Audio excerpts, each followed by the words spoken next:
के दूसरा से सदिया तो सरासर धोखा है।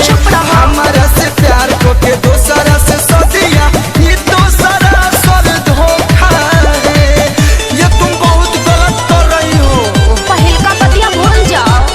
धोखा है।